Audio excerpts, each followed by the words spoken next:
Saya terima nikah dan kawinnya Ranisa Humaira binti Haji Saifullah dengan mas kawin seperangkat alat sholat dan uang tunai sebesar 2 juta rupiah dibayar tunai. Senyum bahagia mengiringi selesainya prosesi ijab kabul malam itu. Orang-orang terlihat memuji Haji Saifullah yang berbesan dengan orang yang sama-sama berduit. Mereka berkata, anak Haji Saifullah pastilah akan bahagia dan ruhui rahayu dalam menjalani hidup berumah tangga. Bahkan Haji Saifullah sudah menyiapkan rumah seharga ratusan juta untuk anak dan menantunya tinggal nanti. Acara pun dilanjutkan dengan membaca doa selamat, lalu pengantin duduk sebentar di atas pelaminan dalam rumah untuk berfoto sambil bersenda gurau. Akan tetapi 7 hari setelah pernikahannya, Ranisa jatuh sakit. Tubuhnya membengkak dari ujung kaki hingga ke wajah. Suhu tubuhnya juga sangat panas. Sudah diperiksakan ke beberapa ahli kesehatan, tapi jawaban yang didapat berbeda-beda. Ada yang mengatakan Nisa terkena penyakit beri-beri, dan ada pula yang mengatakan alergi. Entah penyakit apa sebenarnya yang menyerang Nisa. Pihak keluarga pun tak ada yang tahu. Yang pasti mereka masih berusaha mengobati Nisa. Tapi di saat-saat seperti itu pula lah suami Nisa malah berniat menceraikannya dengan alasan yang tidak masuk akal. Saya sebenarnya tidak mau mengatakan hal ini, tapi mohon maaf, saya terpaksa juga harus mengatakannya. Awal bulan besok saya akan pergi ke wilayah Kota Baru untuk mengurus bisnis ayah saya di sana. Mungkin saya akan berada di sana selama setengah tahun, dan berhubung Nisa sakit, saya tidak bisa mengajaknya. Maka dari itu saya terpaksa harus mentalak satu Ranisa Humaira binti Haji Saifullah. Saat ini juga saya melepaskan tanggung jawab saya terhadap Nisa, dan saya serahkan dia kembali kepada Anda selaku orang tuanya. Haji Saifullah memegangi dadanya yang seketika terasa sesak setelah mendengar ucapan sang menantu. Tega sekali kau, bentak kakak tertua Nisa yang tengah menggendong anak balitanya itu. Tega bagaimana kak? Ranisa sekarang saja sakit. Untuk merawat dirinya sendiri saja dia tidak bisa, apalagi untuk menjalankan tugasnya sebagai seorang istri. Lagi pula saya di sana untuk bekerja, bukan untuk liburan yang bisa membawa atau mengurus istri yang sedang sakit seperti ini. Keluarga Nisa benar-benar tak menyangka jika perkataan egois itu diucapkan oleh lelaki yang berwajah kalem, manis dan murah senyum, seperti lelaki yang sekarang duduk di hadapan mereka itu. Dengan santainya, lelaki itu pergi dari rumah tersebut setelah menjatuhkan talak pada Nisa yang sedang terbaring sakit. Kau yang sabar ya. Sekarang ini kita harus fokus pada kesembuhan Nisa, ujar kakek Jan. Kakek Jan adalah kakek Nisa yang merupakan orang tua dari ayahnya Nisa. Karena obat-obatan tak juga bisa menyembuhkan penyakit Nisa, akhirnya pihak keluarga membawa Nisa berobat ke tempat lain. Ya, tempat yang sangat jauh dari kota mereka saat itu. Butuh 2 hari perjalanan ke sana. Mereka melewati jalanan yang berbatu bercampur tanah kuning yang tidak bisa dibayangkan di Cina jika hujan lebat turun.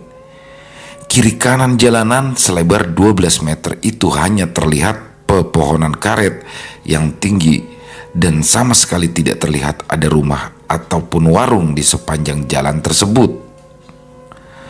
Saat mobil berbelok ke arah jalan yang lebih kecil, kira-kira sekitar 500 meter, barulah mereka melihat rumah. Itu pun jarak antara rumah ke rumah lain lumayan jauh. Ibunya Nisa membuka kaca jendela mobil itu, dan seketika aroma wangi durian merebak masuk ke dalam mobil, membuat mereka langsung menelan ludah. terlihat anak-anak tanpa baju dengan tubuh penuh tanah berlarian sambil menenteng durian di tangannya. Ibu Nisa pun tersenyum melihat anak-anak itu. Ia teringat masa-masa kecilnya dulu. Tanpa ia sadari, seorang lelaki tua menatap mobil itu dengan tajam. "Tutup kacanya, Mah. Mama gak lihat itu ada orang aneh yang menatap Mama terus," ujar adiknya Nisa yang duduk di belakang. "Hus, jangan bicara sembarangan," tegur kakek Jan. Rizkia Putri yang saat itu berusia 15 tahun tersebut langsung terdiam. Ia sama sekali tak berani menjawab jika kakeknya sudah berbicara. Entah kenapa, tapi sangat sulit rasanya mengeluarkan kata-kata jika kakek Jan sudah berbicara. Padahal kakek Jan sendiri bukanlah orang yang pemarah, apalagi suka memukul. Kakek Jan tidak seperti itu. Beliau lembut dan penyayang. Sampai-sampai bila ada musyawarah keluarga, beliau akan mendengarkan dan meminta pendapat setiap keluarga, tak terkecuali anak kecil, untuk mengutarakan pendapatnya sendiri. Hal yang sangat jarang dijumpai. Umumnya orang-orang yang lebih tua tak akan ambil peduli apa pendapat anak cucu mereka, karena menganggap yang lebih tua lah yang paling berpengalaman. Tapi itu tidak berlaku di keluarga kakek Jan. Baru 4 km melewati jalanan yang kiri kanannya terdapat rumah-rumah warga, kini mereka mulai melihat pemandangan di kiri kanan jalan berupa pohon-pohon tinggi. Singkatnya, setelah melewati 12 km jalan tersebut, mereka sampailah di persimpangan jalan besar yang lebih bagus jika dibandingkan dengan jalan besar yang sebelumnya. Mereka mengambil jalan ke sebelah kanan. Di sepanjang jalan itu, mereka berkali-kali berpapasan dengan truk dan Volvo yang mengangkut batu bara. "Apa masih jauh, kek?" tanya Rizkia, atau biasa dipanggil Kia. "Rasanya masih lumayan jauh. Kita bahkan belum melewati gunung yang dipenuhi pohon durian. Biasanya, bila musim durian begini, pasti di pinggir jalan di bawah gunung itu banyak orang-orang yang pulang mencari durian. Nah, setelah itu nanti sekitar beberapa kilometer ada persimpangan menuju desa. Kita masuk ke jalan itu." "Aduh," keluh Kia. "Memangnya kenapa? Apa kamu ingin buang air?" tanya Jumiah yang merupakan saudara kandung Haji Saifullah. "Iya, Cil, kepingin buang air kecil," jawab Kia. Mendengar jawaban Kia, Haji Saifullah yang menyetir itu pun lantas menepikan mobil agar Kia bisa buang air kecil di semak-semak. Mau tak mau, akhirnya Kia terpaksa buang air kecil di semak-semak yang ada di pinggir jalan, berbekal setengah botol air mineral sisa minumnya tadi. Dan setelah Kia selesai, mereka pun kembali melanjutkan perjalanan. "Kamu izinkan saat buang air kecil tadi?" tanya kakek Jan. "Aduh, lupa lagi, kek." Kakek Jan menghela nafas panjang, mulutnya berkomat-kamit seperti sedang berbicara, namun suaranya tidak terdengar sama sekali. Papan bertuliskan "Selamat datang di Desa D" itu terpampang di depan jalan yang menanjak tersebut. Mobil perlahan-lahan berbelok dan memasuki jalan menanjak dengan jalan yang dipenuhi batu-batu berukuran seperti kepalan orang dewasa. "Rusak parah jalannya sekarang," ujar kakek Jan. Dan sekitar 400 meteran melewati pepohonan karet yang rimbun, mobil akhirnya sampai di area lapangan bertanah kuning. Mobil pun diparkir di lapangan tersebut karena rupa-rupanya jalan ke rumah orang yang akan didatangi itu berada di dalam kebun karet. Sementara para perempuan menunggu, kakek Jan dan Haji Saifullah pergi lebih dulu dengan melewati jalan setapak yang panjang. Kia duduk menunggu dengan wajah yang tampak bosan. Bagaimana tidak, karena desa yang mereka datangi itu sangatlah kecil dan banyak sekali terdapat anjing-anjing yang berkeliaran. "Kia masih takut anjing?" tanya Acil Jumiah, atau yang lebih akrab dipanggil Miah. Masih lah Cil, jawab Kia pendek.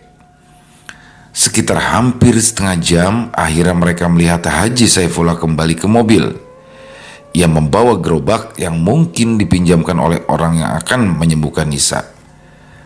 Nisa diletakkan di dalam gerobak bersama beberapa barang-barang yang mereka bawa.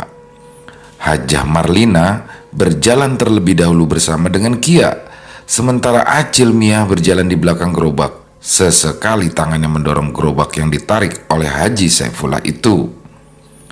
Dan setelah keluar dari jalan setapak tersebut, mereka langsung berada di sekitaran halaman yang sangat luas. Ayam dan anjing berkeliaran di halaman itu. Sebuah rumah tunggal berdiri kokoh di tengah-tengahnya. Rumah itu membuat siapapun yang melihatnya merasa lebih tenang. Seorang lelaki berusia 30 tahunan turun untuk membantu mengangkat tubuh Nisa. Nisa dibaringkan di sebuah kamar sempit berukuran 2 kali 2 meter persegi dengan satu ranjang yang juga berukuran kecil. Setelah pamit pada Kia yang menemani kakaknya tersebut, lelaki itu pun keluar. Kakek Jan memperkenalkan satu persatu keluarganya yang ikut. Ini Marlina menantuku, dan ini Jumiah anakku, adik dari Saifullah. Lelaki itu mengangguk dengan bibir tersenyum. Saya Robert, anak dari Liau Amuk. Pak Jan ini berteman akrab dengan ayah saya, ujar lelaki itu memperkenalkan diri. Oh iya, adikmu yang siapa namanya ya? Oh Samuel, di mana dia sekarang? Ingat 20 tahun yang lalu aku kemari, Samuel pasti duduk di pangkuanku. Sekarang tentulah dia sudah besar ya, ujar kakek Jan. Samuel itu adik Onyitatu denganku. Maksudku masih satu kakek. Saat Pak Jan rutin datang kemari itu kan usia Samuel masih kisaran 4-5 tahunan. Dan pada usia 7 tahun, dia ikut ibunya ke kampung. Saya masih ingat betul kejadian waktu itu. Karena kan saya memang lebih tua dari Samuel. Oh, pantas 3 tahun yang lalu aku kemari sudah tak pernah bertemu dia lagi. Kasihan anak itu. Lalu setelah kamu lihat tadi, bagaimana keadaan cucuku si Nisa? Apakah memang penyakit itu kerjaan orang?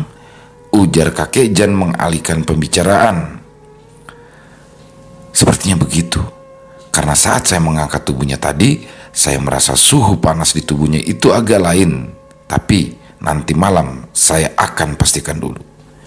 Kakek Jan menghela nafas. Haji Saifullah bersama istri dan Mia beristirahat di atas kasur tipis yang disediakan oleh Robert tadi. Sementara kakek Jan keluar bersama Robert.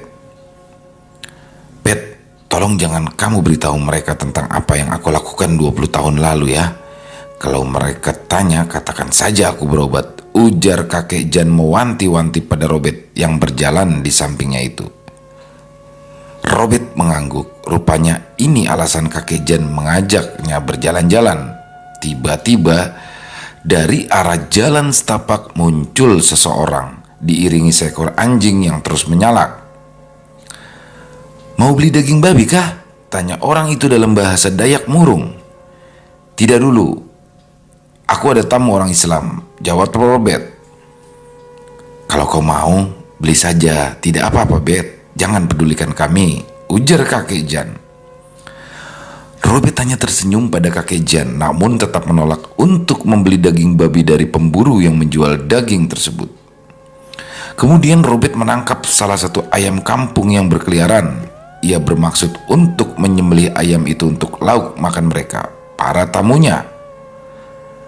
Pak Jan dan keluarga bisa makan ayam kampung kan? Tanya Robert. Oh, tentu saja bisa Bet. Syukurlah. Tapi saya tidak bisa menyembelih ayam. Jadi Pak Jan saja ya yang menyembelihnya. Setelah ayam dibersihkan dari bulu-bulunya, Acil Miah mulai memotong-motong ayam dengan ukuran yang kecil-kecil.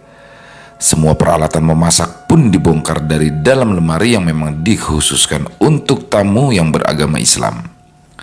Setelah masakan dihidangkan bersama dengan nasi panas yang masih mengepulkan asap, keluarga Pak Jan dan Robert pun mulai mendekat. Mereka makan dengan lahap, bahkan Robert berulang-ulang kali memuji masakan Acil Mia yang sangat lezat itu. "Kau belum beristri kan, Bet? Dia juga belum bersuami. Kalau kau mau, kau boleh ambil dia jadi istrimu," ujar kakek Jan diiringi tatapan bingung keluarganya. Robert sendiri hanya tersenyum. Ia tahu itu hanya gurauan dari kakek Jan yang memang selalu mudah bercanda sejak dahulu. Dan malam harinya, sekitar pukul 8 malam, Robert dan kakek Jan masuk ke dalam kamar di mana Nisa berada. Robert duduk di lantai, tepat di samping ranjang itu. Matanya pun terpejam. Sebelah tangannya mengepal dan yang satunya diletakkan di kepala Nisa. Perlahan-lahan, Robert mulai berkeringat dingin. Sementara itu kakek Jan hanya memandanginya dari sudut kamar. Wajahnya ikut menegang manakala tubuh Nisa mulai bergerak-gerak seolah merespon sesuatu.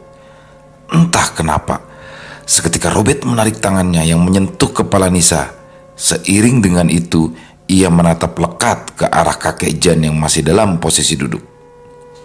"Kita keluar, Pak," ujar Robert mengajak kakek Jan. Di luar kamar sudah terlihat anak menantu kakek Jan sudah menunggu mereka berdua dari dalam kamar.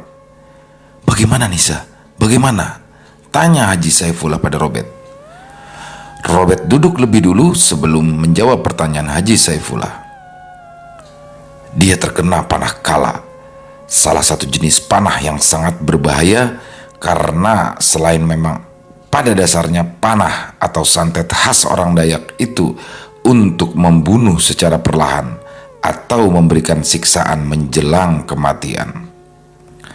Media yang digunakan untuk panah kala ini pun merupakan satwa yang beracun yang tentu dalam jangka waktu yang telah mereka tentukan akan berakhir dengan kematian si korban.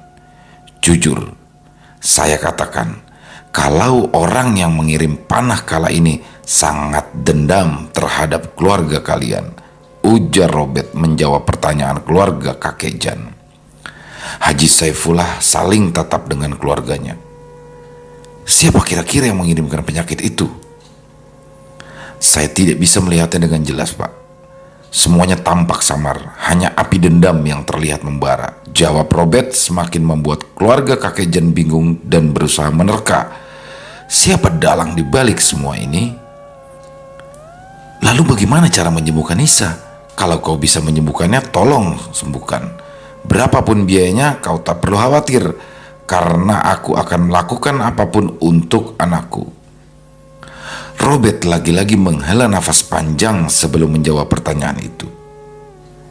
"Masalahnya begini, sesajen untuk ritual pengobatan ini paling tidak besok atau lusa baru terkumpul semua, karena beberapa bahannya hanya terdapat di hutan hulu di sana, dan perjalanan ke hulu bisa menempuh waktu lebih dari setengah hari menggunakan cis.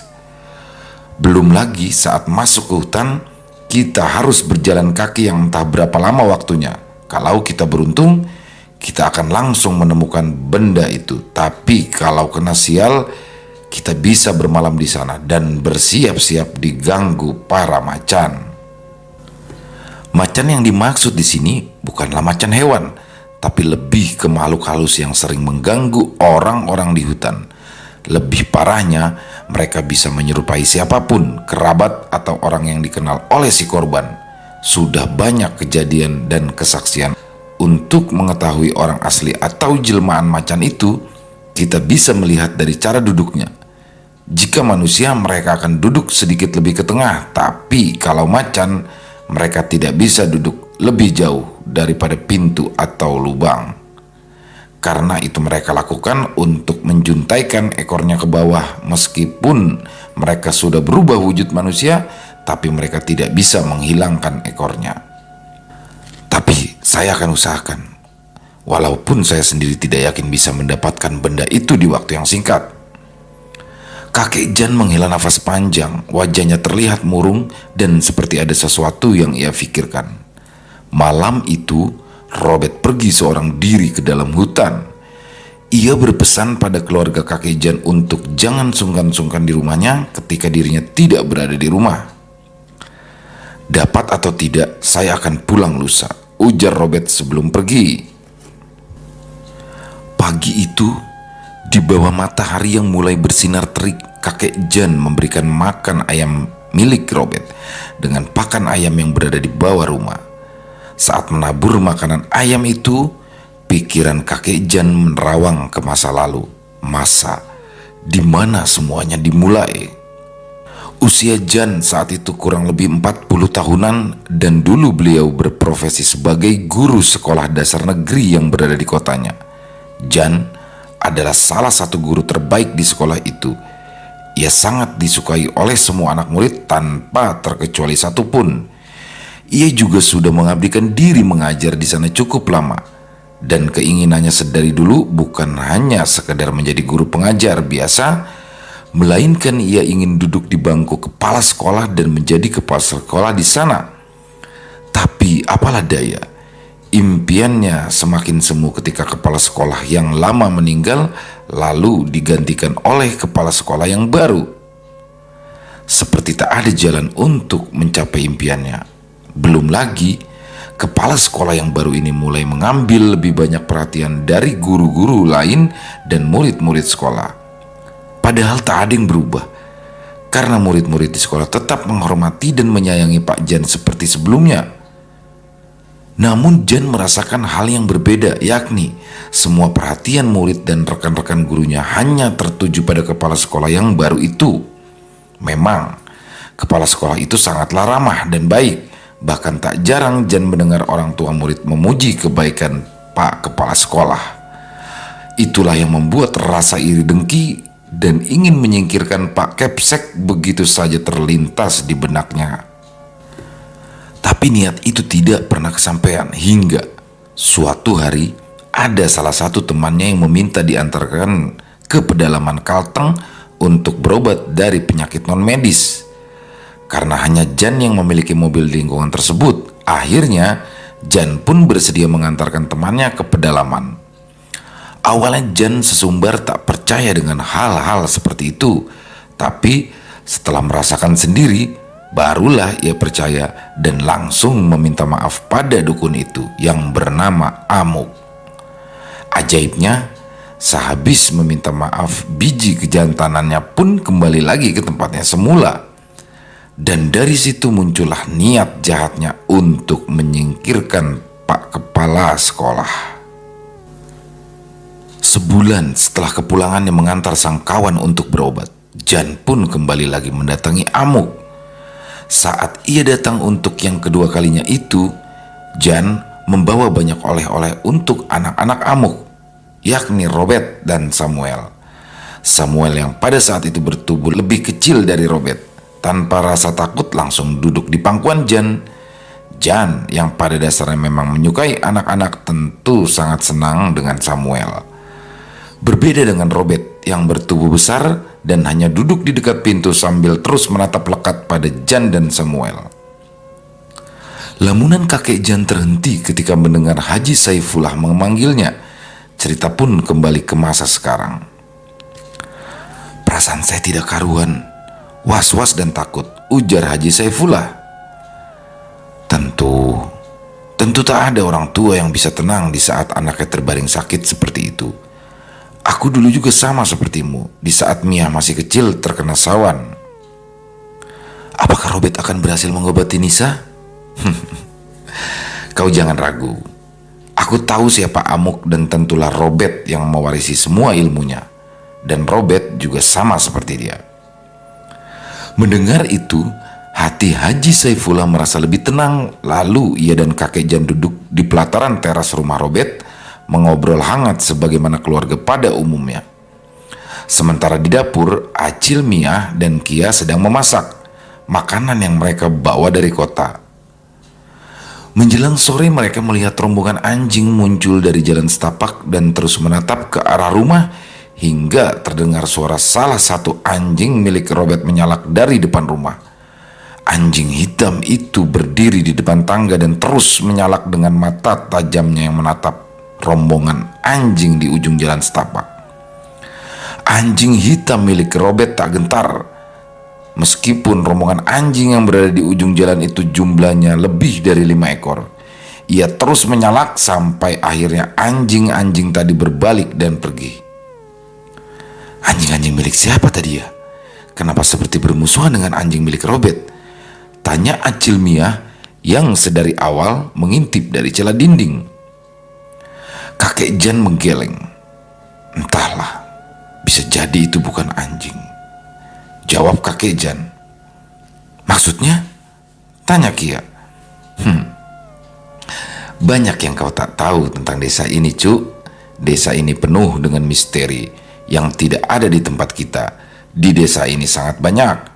Di sini juga sangat jarang terdengar kabar pencurian, padahal rumah mereka jarang dikunci saat ditinggalkan. Contohnya seperti rumah Robert ini. Coba kau lihat di sekelilingmu.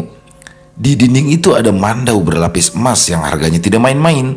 Dan di sana ada tas dan barang-barang lain yang kemungkinan berisi uang. Ujar kakek Jan menunjuk ke arah tas kulit yang tergantung di dekat tanduk rusa. Kia yang penasaran itu langsung berlari menghampiri ke arah tas Robert yang tergantung. Matanya terbelalak melihat isinya. Wow, banyak sekali uang di sini. Kenapa paman itu meninggalkan uang segini banyak tanpa disimpan? Padahal ada tamu. Kia pun bisa hilaf kalau melihat uang seperti ini. Kakek Jan tersenyum. Jangan sampai ada niat buruk, Muki, bahaya. Mendengar ucapan kakeknya, Kia lantas mengembalikan tas itu pada tempatnya tanpa mengambil sesuatu pun dari tas itu. Kalau kita ambil memangnya kenapa, kek? Tanya Kia polos. Rumah-rumah orang di desa ini rata-rata dipasangi minyak lantuk. Minyak yang bisa membuat orang yang akan mencuri menjadi kaku tak bisa bergerak sedikit pun. Meski keluarga si orang itu datang untuk mengeluarkannya, ia tetap tidak bisa bergerak kecuali kalau si pemilik rumah memaafkan perbuatannya, barulah orang itu bisa bebas. Ya, kalau pemilik rumahnya baik pasti dimaafkan. Tapi berbeda cerita kalau pemilik rumahnya jahat.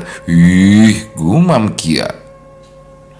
Makanya jangan sampai ada niat yang tidak baik saat kau memasuki rumah orang-orang di desa ini.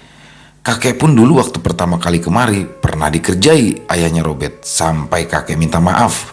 Barulah kakek bisa bernafas lega. Lanjut kakek Jan bercerita. Kakek dicekik rambut-rambut panjang yang keluar dari dinding kah? Jadi membuat kakek tidak bisa bernafas? Tanya Kia penasaran dengan raut wajah yang serius. Kakek Jan tertawa terbahak-bahak mendengar pertanyaan Kia ditambah ketika melihat ekspresi wajah gadis itu. Obrolan mereka terhenti ketika mendengar suara batuk seseorang dari bawah rumah diikuti suara anjing dan benturan di tiang rumah membuat Kia langsung merapatkan tubuhnya pada sang kakek. Ternyata yang datang adalah Robert dengan membawa satu pakalu penuh durian yang bercampur dengan layung, karantungan dan siwau. Kakek Jan dan Haji Saifullah tampak kaget begitu melihat siapa yang datang itu. Loh, bukannya kamu katanya pulang lusa? Cecar kakek Jan dengan pertanyaan. Iya pak, memang niat saya pulang lusa, tapi berhubung saya sedang beruntung, jadi saya tidak terlalu lama mencari benda ini dan langsung dapat, ujar Robert seraya menunjukkan akar berwarna merah darah. Alhamdulillah, ucap Haja Marlina dan Acil Mia bersamaan. Saya malah sempat ikut mencari buah-buah ini pak, jadi ayo silakan dimakan. Memang di sini sekarang sedang musim buah, jadi banyak yang ke hutan untuk mencari buah liar seperti ini. Itu pun tadi saya disuruh bawa banyak, cuma berhubung pakalu sudah penuh, jadi ya saya tinggal sebagian di hutan, ujar Robert. Kia bergegas ke dapur untuk mengambil parang. Lalu ia meminta ayahnya untuk membuka buah-buah itu. Namun Haji Saifullah tampaknya sangat kesulitan membuka buah yang asing dan bahkan baru kali ini ia melihatnya. Robert yang baru saja akan pergi ke dapur langsung mengambil alih parang yang dipegang Haji Saifullah. Sulit mencari hapatnya karena duri-durinya yang panjang. Jadi kita belah dua begini saja ya agar lebih mudah, ujar Robert mengajari cara membuka buah karantungan tersebut pada Haji Saifullah. Enak sekali, ujar Kia mengambil lagi dan lagi isi buah itu. Robert pun tersenyum melihat tingkah anak darah itu. Coba yang ini, ujar Robert memberikan buah layung yang baru ia buka pada Kia. Wow, ini enak juga. Tapi makannya jangan terlalu banyak ya, nanti mabuk, ujar Robert mengingatkan. Kia langsung menatap Robert. Benarkah kita bisa mabuk, Paman? Ya, kalau kamu mau makannya terlalu banyak. Loh, buah seenak ini kok menakutkan sih? Ujar Kia membuat Robert tergelak. Nanti kamu coba buah rambutan di hutan itu ya, rasanya juga enak dan hanya tumbuh di hutan. Macam-macam ya buah di sini, Paman. Oh iya, tadi sore ada sekumpulan anjing yang muncul dari jalan setapak itu, tapi oleh anjingmu mereka disalak hingga akhirnya pergi, ujar kakek Jan. Biasa itu, Pak. Mereka melihat siapa yang datang. Obrolan pun terhenti ketika Robert pamit untuk makan ke dapur.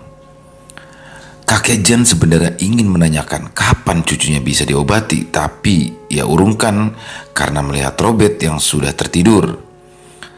Pagi harinya, ketika Robert memberikan ayamnya makan, kakek Jan menghampirinya. Kapan kira-kira Nisa bisa diobati? Tanya kakek Jan. Malam ini, Pak, jawabnya singkat. Tapi apa kira-kira cucuku bisa sembuh? Kalau penyakitnya saja bisa dibikin, berarti obatnya juga bisa menyembuhkannya. Kakek Jan menghela nafas panjang sambil mengangguk. Aku percaya padamu, ujar kakek Jan. Selesai makan pagi, Robert berpamitan untuk pergi. Entahlah dia mau kemana saat itu. Yang pasti, ketika ia pulang sekitar pukul 12 siang, ia membawa beberapa macam bunga-bungaan dan bambu yang sudah dipotong. Rupanya Robert akan membuat lemang. Dan setelah lemangnya matang, Robert lanjut memasang kain di ruangan yang akan diadakan ritual pengobatan nanti. Ia juga mengambil darah ayam beserta hati ayamnya secara hidup-hidup. Kia yang melihat itu dari jendela dapur terlihat bergidik. Kasihan ayamnya, Acil, bisik Kia pada Acil Mia. Selanjutnya Robert mulai menatap bahan-bahan untuk perlengkapan ritual di tengah ruangan. Ia juga mengambil telur ayam dari dalam kandang ayamnya. Lalu telur itu diletakkan di atas beras di dalam sebuah wadah. Setelah Robert keluar, Kia berjalan ke arah ruangan yang akan digunakan untuk ritual pengobatan. Ia tercengang menatap susunan bahan-bahan itu. Ada berbagai macam bunga, dedaunan seperti daun sawang hijau dan merah, darah ayam di dalam wadah, beras, dan lain-lain. Pluk! Pundak Kia ditepuk oleh ibunya yang membuatnya terlonjak kaget. Kenapa kamu? Tanya sang ibu. Itu lihat sesajennya, ngeri ya. Dan sekitar pukul 9 malam Robert keluar dari ke dalam kamarnya. Ia mengenakan bawahan dari kain hitam dengan sabuk yang terbuat dari kain juga. Acil Mia tampak terperangah melihat tubuh Robert yang tanpa baju tersebut. Di tangannya yang berotot terlihat sebuah tato yang semakin menambah gagahnya tubuh lelaki itu. Cie, goda Kia. Kia meringis ketika Acil Mia mencubit lengannya. Ia juga mengenakan kalung yang seperti terbuat dari taring hewan, entah itu taring babi atau taring beruang. Cil, kalungnya itu taring apa ya? Bisik Kia. Taring babi sepertinya, tapi entahlah, Acil juga tidak tahu. Sebelum melakukan ritual itu, Robert terlebih dulu izin kepada Haji Saifullah dan kakek Jan untuk rela dan ikhlas apapun yang terjadi. Dan dengan berat hati, mau tak mau mereka mengiyakan, dan Robert pun memulai ritual itu. Ia memejamkan matanya. Perlahan-lahan tubuhnya mulai bergerak-gerak. Robert berdiri dengan mata tertutup. Ia berjalan selangkah demi selangkah mengelilingi tubuh Nisa yang terbaring. Tubuhnya benar-benar bengkak. Perlahan-lahan langkah itu semakin recap, dan kemudian Robert mulai menari. Tariannya aneh dan cukup membuat bulu kuduknya merinding. Apalagi ketika ia mulai membuka matanya, sepasang mata itu berwarna merah. Kia yang ketakutan langsung memeluk ibunya dengan erat. Mia, coba kamu bawa Kia masuk ke dalam kamar saja, ujar ibunya Nisa. Enggak, Aku malah takut kalau di dalam kamar. Sini Kia, kalau kamu takut biar Acil bantu tutupkan matamu. Kia merapatkan tubuhnya pada Acil Mia yang memeluknya dengan erat. Robert mengambil akar merah yang berada di antara sesajen. Ia menggigit dan mengunyah akar itu seperti kerupuk, membuat kakek Jan seketika menutup mulutnya. Akar itu sangat kuat dan tidak mudah patah. Juga baunya yang menyengat serta rasanya yang pahit. Tak mungkin jika manusia biasa semudah itu mengunyahnya. Dulu ayahnya juga begitu ketika menyembuhkan orang. Selama ritual, mereka berada di bawah pengaruh makhluk lain atau yang disebut dengan kerasukan, bisik kakek Jan pada Haji Saifullah. Tiba-tiba lampu di ruangan itu mati ketika angin mulai berhembus. Kia semakin erat memeluk ibunya. Kini langkah Robert tak terdengar sama sekali. Derit lantai papan yang diinjaknya pun hening. Hewan itu menjilati Kak Nisa, bah, jerit Kia menunjuk ke arah Nisa di baringan. Haji Saifullah lekas menoleh, namun sama sekali tak melihat apapun. Semuanya nampak begitu gelap. Lampu kembali menyala. Seketika semua mata tertuju ke arah tubuh Nisa yang sudah basah dan berlendir. Sementara Robert duduk cukup dekat jaraknya dengan kepala Nisa. Di tangannya tergenggam daun sawang, sementara di mulutnya sudah tergigit besi patahan pisau. Untuk sesaat tubuh Robert mulai bergetar, seolah ada yang keluar dari tubuhnya. Hening. Di luar rumah, anjing terus-terusan menyalak. Pertanda apa ya? Gumam Acil Mia. Sudah, doakan saja semoga keponakanmu berhasil disembuhkan.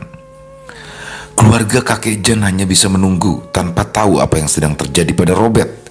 Lelaki parubaya itu berhadapan dengan Robert. Apa yang keduanya pakai pun hampir sama. Pedang dengan ujung mata mengkilat berada di genggaman tangan kedua orang itu. Robert memulai percakapan yang di sini tidak diberitahu lebih jelas isi percakapannya seperti apa. Namun, si lelaki parubaya tak mau menggubris dan malah menyerang Robert lebih dulu. Robert yang sudah bersiap tentu dengan mudah menghindari serangan itu. Daripada salah satu di antara kita mati di sini, lebih baik kau tarik penyakit itu dan kembalikan pada orang yang menyuruhmu, ujar Robert sambil terus berusaha menghindar. Trak! Tangannya terkena tebasan pedang si lelaki parubaya. Kali ini Robert benar-benar sudah marah. Dengan gencar ia menyerang si lelaki parubaya hingga benar-benar terpukul mundur dalam pertarungan. Si lelaki parubaya terbatuk darah ketika Robert sudah siap hendak menghujamkan pedang di perutnya. Dengan suara memelas dan terbata-bata ia memohon maaf pada Robert dan bersedia mencabut penyakit dari Nisa dan mengirimkannya kembali pada orang yang menjadi dalang di balik semuanya. Baik, aku pegang kata-katamu, tapi kalau kau ingkar, kita akan kembali bertemu di sini, dan jika itu sudah terjadi, satu di antara kita berdua pastilah ada yang mati, atau kita akan bertarung hingga sama-sama mati. Robert membuka matanya, ia menyeka keringat di tubuhnya, nafasnya masih tak beraturan. Bagaimana, Bet? Cecar kakek Jan dengan pertanyaan. Dukun yang mengirimkan penyakit itu bersedia mengembalikan penyakit tersebut pada orang yang menyuruhnya. Tapi, apa kau yakin dia akan mau mengembalikannya? Tanya kakek Jan. Saya pun tidak yakin, maka dari itu saya akan pantau terus. Apa kau sudah tahu siapa dalangnya, Bet? Tanya Haji Saifullah. Robert tak menjawab, matanya menatap tajam kakek Jan. Katakan saja, ujar kakek Jan. Saya belum tahu, ujar Robert. Biarkan dulu cucu bapak di sini, malam ini saya akan secepat mungkin menyelesaikannya, lanjut Robert. Robert pun melangkah masuk ke dalam kamar meninggalkan keluarga kakek Jan. Entah apa yang akan ia kerjakan seorang diri di dalam kamarnya. Mereka mengira semuanya sudah berakhir, namun ternyata sedikit pun itu belum berakhir. Hampir 2 jam lamanya Robert berada di dalam kamar yang terkunci. Suasana pun semakin menegang seketika sayup-sayup terdengar suara beberapa orang yang baru cau mengelilingi rumah itu berulang-ulang. Baru cau artinya orang-orang yang berbicara secara bersamaan hingga terdengar tidak jelas apa yang mereka bicarakan. Haji Saifullah mengepalkan tangan dan meletakkan kepalan tangan di depan mulut seolah sedang menghalangi mulutnya berbicara. Sementara kakek Jan beberapa kali berdehem untuk memberitahukan keberadaan orang di dalam rumah pada orang-orang yang baru jauh di luar. Tret, brak, pintu rumah terbuka lebar. Angin kencang masuk ke dalam rumah membawa aroma busuk yang menyengat. Ibunya Nisa lantas beranjak dari duduknya dan berjalan ke arah pintu, lalu kemudian menutup dan menguncinya. Tapi tidak berapa lama kemudian, ketika ibunya Nisa akan kembali duduk, pintu itu kembali terbuka lebar. Robert berjalan keluar kamar dan mengambil lemang yang di ujung-ujung lemang sudah diberi telur ayam dan hati ayam. Ia membawa beberapa lemang itu keluar rumah. Anehnya, begitu Robert keluar rumah, terdengar suara langkah berat yang mengikutinya dari belakang dan pelan-pelan pintu itu tertutup dengan sendirinya. Mengagetkan Kia dan Acil Mia yang sedari tadi mengikuti pergerakan Robert. Tak terasa waktu sudah menunjukkan pukul 1 malam kala itu. Mata mereka sudah berat karena mengantuk, tapi tak ada satupun yang bisa memejamkan mata sebelum mendengar penjelasan dari Robert. Ya, Robert adalah orang yang penuh misteri. Entah apakah yang sedang ia coba sembunyikan dari mereka. Tapi dari gelagatnya yang aneh tidak seperti sebelumnya itu membuat mereka menjadi semakin penasaran. Kakek Jan mengikuti Robert turun ke tanah. Mata tuanya menangkap rubuh depan jalan setapak sedang berdiri di sana. Ia berjalan menghampiri Robert, namun tiba-tiba dari arah belakangnya terdengar suara yang tak asing memanggilnya. "Mau kemana, Pak?" tanya Robert. Seketika kakek Jan menoleh. Memang itu adalah Robert dengan sebuah lemang di tangannya. Lalu, yang berdiri di depan jalan tadi siapa? Jantung kakek Jan berdegup tak karuan ketika kembali melihat ke arah depan jalan setapak. Di sana tak ada siapa-siapa. Ada apa ini sebenarnya, Bet? Aku yakin kau pasti sudah tahu siapa dalangnya, bukan? Kenapa kau merahasiakannya? Robert menghela nafas panjang. Ia mengajak kakek Jan duduk di bangku yang terbuat dari bambu. Lalu pelan-pelan ia mulai menceritakan semuanya.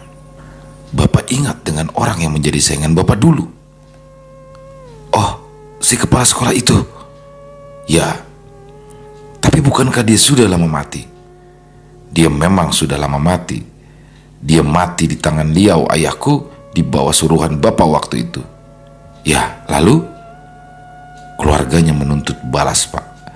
Dan cucu Bapak lah yang terkena imbasnya." "Sekarang bagaimana?" "Panah kala itu sudah dikembalikan, tapi saya ragu ini akan jadi akhir semuanya, karena balas-membalas hanya akan melahirkan dendam lainnya." Kakek Jan terdiam, pikirannya berkecamuk, tak tahu apa yang harus ia katakan.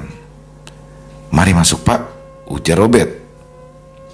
"Tunggu, siapa keluarganya itu?" tanya kakek Jan.